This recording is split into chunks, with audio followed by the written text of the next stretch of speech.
7 বছর পর কাতার থেকে বাংলাদেশে আসছি। আসসালামু আলাইকুম। ওয়ালাইকুম আসসালাম। না বললে হঠাৎ চলে আসলি। কেমন আছেন? কি দুলা ভাই খালি রে বইলাই গেল। রিঙ্কি, তুমি তো পুরো তাল গাছের মতো লম্বা হয়ে গেছো। শুতে আসছে।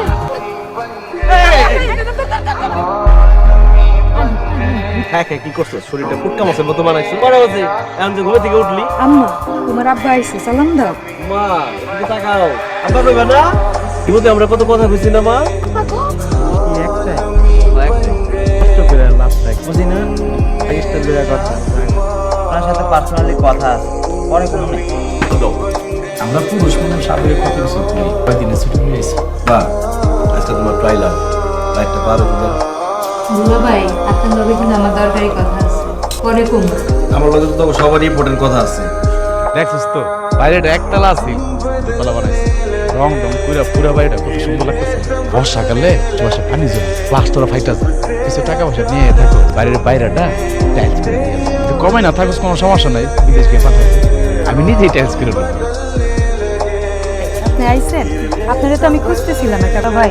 এই মোবাইলটা তো অনেক বছর আগে দিচ্ছি, দেখেন ভালো কোনো ভিডিওই আসে না। আর একটা আইফোন কিনে দিবেন। ভাই ফাঁকা জায়গায় একা একা কি কর? গ্রামটারে ভালো করে দেখতেছি। আচ্ছা ভাই, 5-7 লাখ টাকা আমার কাছে না টাকা নেই, আবাসের সাথে সাথেই দিয়ে দিব। কারণ ভাই টাকাটা কি এখন দিবেন নাকি বিদেশ যাওয়ার পরে পাঠাবেন? বাবা তুমি তো জান এই জায়গাটা পইরা কোমরের মধ্যে ব্যথা করছে, উঠানটা যদি একটা পাকা করে দিতা তাইলে আমি কিস্তা করতাম। আর তোমার মাইয়া ওই বাড়িতে দৌড়দৌড়ি করতে পারতো, খেলাধুলা করতে, তাহলে ঠান্ডা পানি দিয়ে উজু করতে কষ্ট হয়। যদি একটা গরম পানির মেশিনে দিতা একটা আরাম পাইতাম, উপকার হইতো। টাকা পয়সা কি আনছেন না আনছেন কিছু কিন্তু কম নাই। কিন্তু মাইয়ার ভবিষ্যতের কথা চিন্তা করে 5 ভরি গয়না বানায় রাখছে। সামনে তো রিঙ্কির বিয়ার একটা খরচ আছে, ওটা একটু দিয়ে দিই।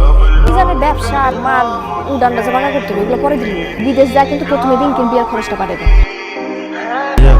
বাজারের মধ্যে একটা ক্লাব দিতে যেতেছে, কফি মেশিন একটাও দিলাম, লাভ হইতো আর কি। আপনি যদি আমার 2 লাখ টাকা দিতেন আর কি, তাহলে ভালো হইতো। আমি সিদ্ধান্ত নিচ্ছি আমি আর বিদেশে যাবো না।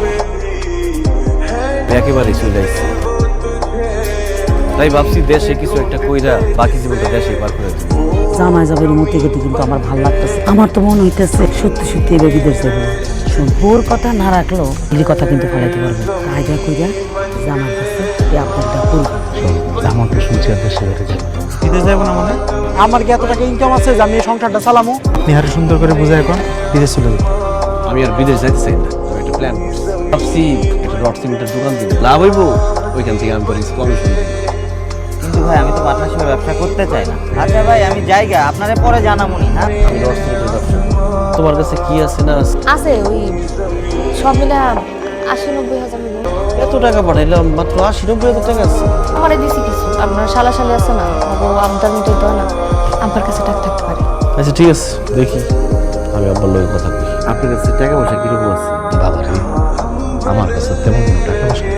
বিদেশ থেকে টাকা পয়সা যা পাঠাইছিলাম সব খরচ করে ফেলেছি। সব মিলিয়ে লাখ খানিক টাকা এই টাকাটা তুই আমার কাছে দিস না।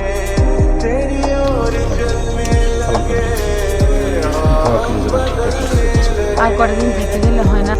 দুলা ভাই আপনি কিন্তু কামরা ঠিক করেন। আপনি যাইতেছেন ভালো করে। এবার কিন্তু 7 বছর পর হইলে হইব না, 2 বছরের মধ্যে আমি আপনার এনে দেখতে চাই। আমি কেন না শুনবার পর এখানে এসে আমি কি পাবো? বিদেশে 2টা পয়সা কামানোর জন্য আমরা কত কষ্ট করি। ছুটির দিনও আমরা ভালো কিছু না খেয়ে টাকা জমা।